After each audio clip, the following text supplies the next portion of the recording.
Hi everyone, this is the last section of this chapter, section 6 from chapter 7. We're going to finish our chapters on exponents and logs, and we're going to do that by talking about natural logs. It's kind of odd to me the way this textbook saves natural logs for the end instead of just combining them with all the other logs. I don't know why, but in a sense that'll make this last section easy, because most of what we're going to talk about is a review. The only thing that we're adding is that natural base e. Remember when we were talking about exponentials, we talked about that natural number e, what it kind of looks like as a formula, and how to use base e over with exponents to see what their values are. And we used it in continuously compounded interest, that PERT formula that used the natural base e. So now what do you do when you want to solve an equation that has a natural base? We need a natural log. So just like any number base has its log, including the common logs of base 10, the natural number e also needs its inverse, or its natural log. If you look on your calculator, you will see a button that says LN. That is the button for natural log. And I know the letters are backwards, but they aren't, because it originated in France. And in French, their grammar is noun first, then adjective. So they say the log natural, or the log natural, where in English we say the adjective followed by the noun, natural log. But because this originated in France, it's noun adjective, logs natural. So that's why it's LN, but it means natural log. So this button just stands for the natural log. So all the properties that we learned with common logs or with log base any number still apply to natural logs. It's the same exact process. I have 2 times the natural log of 15 minus the natural log of 75. So I do the same things I did before. I'm going to go ahead and put these together into one natural log. Remember that this 2 is a power. So this is the natural log of 15 squared minus the natural log of 75. And remember, subtraction means division. So when I put these together, I have the natural log of 15 squared over 75. There we go. So now I just need to simplify 15 squared over 75. And that simplifies to be natural log of 3. Because you have a natural log button on your calculator, you actually can go natural log 3, enter, and you will get a number. I think it's 1.09 something, which basically means e to that power is about 3. But if I'm just asking you to simplify, this is what I want. I don't want that approximate 4 decimal place number unless I ask for it. This is what I'm looking for. So let's practice a few of these. What would this expression be written as a single log? So go ahead, pause the video if you need to, and write this as a single log.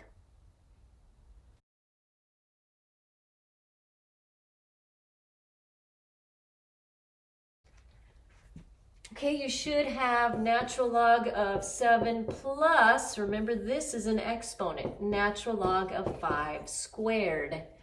And this, when we add, that means multiply. So this is the natural log of 7 times 25, or the natural log of 175, and there's your final answer. Here's 3 times the natural log of x minus 2 times the natural log of 2x. We want to write this as a single log. This one has some pitfalls. So let's walk through this one together. Remember, both of these are powers. So this is the natural log of x to the power of 3. This one is tricky because this is the natural log of 2x. This power of 2 applies to both the 2 and the x. If you just wrote this like this, then it would only apply to the x. So this is a real pitfall. Because it's 2 times the natural log of 2x, it's got to be both the 2 and the x squared. Be careful, all right? So subtraction means division. So I have the natural log of x cubed over, and 2x times 2x is 4x squared. So when I simplify that, I cross cancel my x's, I end up with a single x on my numerator, and I end up with a 4 in my denominator because x squareds cancel out, and there is my final answer. Okay, one last one on this exercise. 3 times the natural log of x plus 2 times the natural log of y plus natural log of 5. So first we'll take care of these exponents. We will put them where they belong, and then we'll combine. So we have natural log of x cubed plus the natural log of y squared plus the natural log of 5. And because these are all addition, that means we are multiplying. So I have the natural log of, and I have a 5, and I have x cubed and a y squared. I wrote them in the order of number and then alphabetical order because I have x cubed times y squared times 5, so I just wrote them in this order. And that's your final answer. Okay, now we're going to look at solving some logarithmic equations. And we're going to look at solving some exponential equations with a natural base e. This is good because we're going to review both types of equations and how to solve them. We're just going to do that in natural logs. So I have the natural log of x minus 3 squared is equal to 4. So remember, the inverse of logs are powers or exponents. So what I need to do is I need to add a base to both sides. And our invisible base with a natural log is that number, that natural number e. So I'm going to put a base e under both sides. Base e, which means e to what power ends up being this. This just cancels out. I'm left with x minus 3 squared is equal to e to the power of 4. Now, please do not try to FOIL this and then find the number for this and then solve with a quadratic equation. That's just crazy. You don't need to do that. We have something that is squared, so we're going to solve by taking the square root of both sides, right? So if I take the square root of this side, I'll end up with x minus 3. If I take the square root of e to the power of 4, that's going to be e squared, right? E squared times e squared. But I'm going to remember my positive or negative e squared. So now to solve for x, I just add 3. So I get 3 plus or minus e squared ends up my final answer. Now at this point, you bring your calculator out. So much simpler to do it this way. You go 3 plus, and you hit e squared, and you get 10.389, or about x is about 10.39. Or, and now I'm going to go 3 minus e squared, and I get about negative 4.389. So, or negative 4.39, like that. And now I have my 2 numbered answers without having to go through the quadratic formula and everything else if I had left these squared. Do you see what I mean? Okay, let's walk through a few of these. The natural log of x equals 2. All I have to do is solve for that natural log by putting a base e on both sides. So a base e here would cancel that out and leave me with my x, and I have e to the power of 2.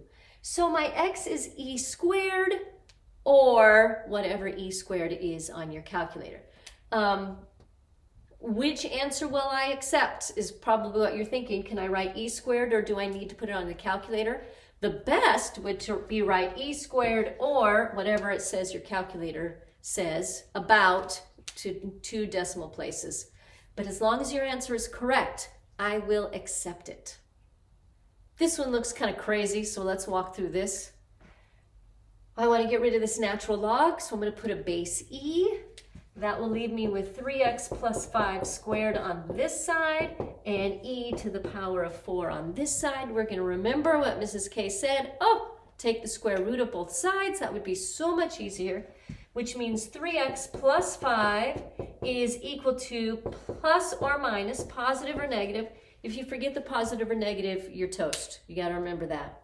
Positive or negative, e squared. Now I still need to isolate my x. So first I will subtract 5. So 3x equals negative 5 plus or minus e squared. And then I divide by 3. And so x equals this. And that's the right answer. So you would write this, or, and yes, you can plug this into your calculator. Go negative 5 plus e squared, enter, divided by 3. There's your first number. Then negative 5 minus e squared, enter, divided by 3. There's your second answer. Here's what it looks like worked through on the calculator. Okay, here's another one that has 2 different logs. So your step 1 is use the property of logs to combine this into a single logarithm. The natural log of 2x and the natural log plus the natural log of 3. So that means we're going to multiply. This becomes the natural log of 2x times 3, or 6x equals 2.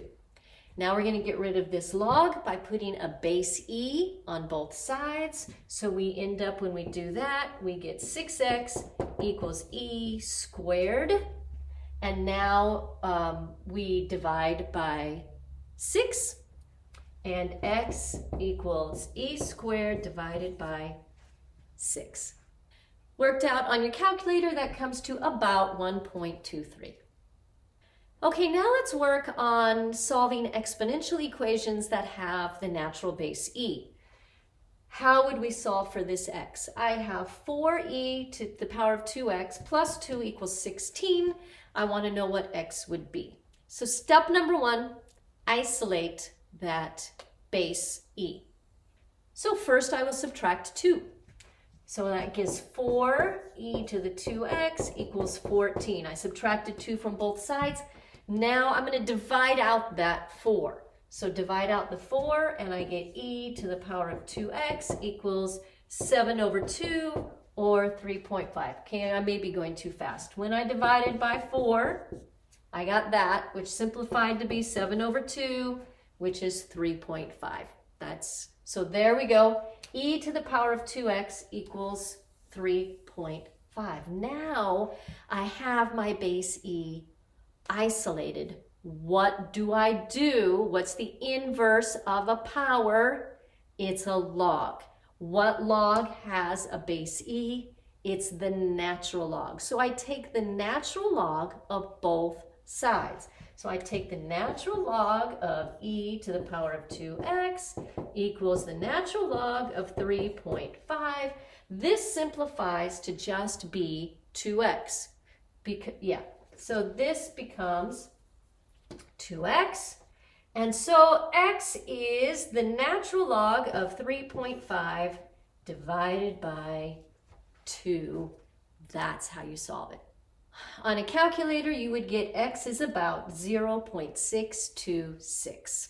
This is how to solve exponential when you have a base e. Okay, let's do another one. I have e to the power of x minus 2 equals 12. I want to solve for it. I undo that exponent with base e with a natural log. And so I take the natural log of both sides, which cancels out that base e and leaves me with x minus 2 on this side. And I have the natural log of 12 on this side. So now to get x by itself, it's x equals the natural log of 12 plus 2. And your calculator can do that. There you go. Well, this one looks different. We have a negative x as an exponent. How do we do this? So don't forget, we have to isolate this first. So I need to start by dividing by 2. This means e to the power of negative x equals 10 because I divide both sides by 2 first. Now I take the natural log of both sides. The natural log of this side just cancels out that base e and leaves me with negative x. And this side becomes the natural log of 10.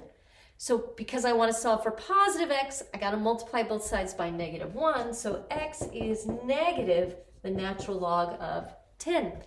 Your calculator can do that. So just plug in negative natural log 10, enter, and you get your number. And that's your number for x. The next one is your lesson check. How would you solve for x here? I have e to the power of 3x plus 5 equals 15. Bring that in to show me that you watched this video and don't press stop because what I'm going to show you next tends to be difficult for students. We're applying this to a real world situation and I know it's going to show up on quizzes and tests. So hang with me. Okay, the next problem involves a word problem.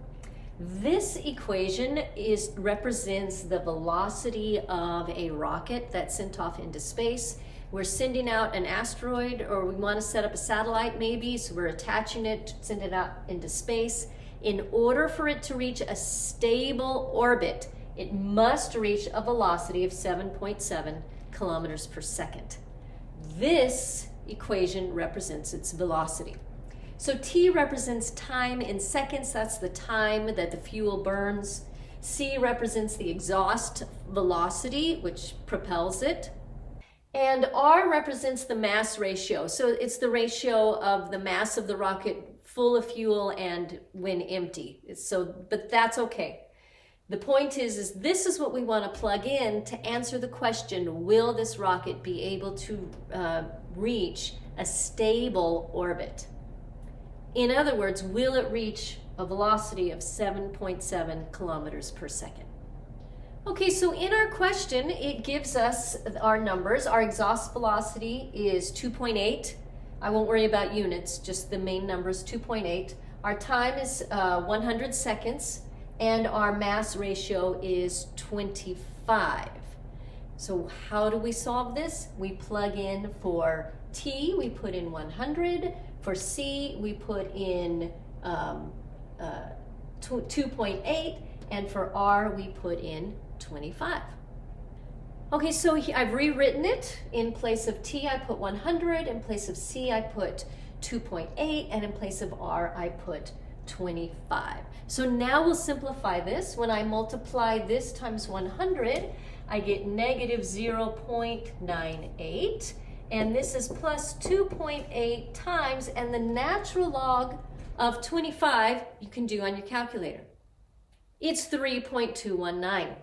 So now combine, first multiply, order of operations, 2.8 times 3.219, and subtract 0.98 from that, and see what you get. You should get about 8.0. So now the question is, will this rocket be able to reach a stable velocity? And remember I said its velocity had to be at least 7.7? So I think we're safe, we're good to go. Okay, and then the got it question, just to make sure you really got it. If you have a booster rocket that has a mass ratio of 15, an exhaust velocity of 2.1, and a firing time of 30 seconds, will it be able to reach a stable orbit 300 kilometers above the Earth? So in other words, will this give us a velocity of at least 7.7? Pause it, plug that in, and see what you get, and then come back. Okay, I worked it through with my calculator just to see, and I got these two numbers, and that simplified to be 5.39 or about 5.4. That's less than 7.7. This rocket's a failure. It is not going to reach or be able to maintain a stable orbit. It's just not enough, just didn't get fast enough to escape our gravity. So that ends this chapter. So we reviewed how to solve exponential and logarithmic equations in this section by looking at natural logs and base E exponents. So that's a nice review. I kind of like the way the book does it when you think about it that way. So I will see you guys next chapter. Bye for now.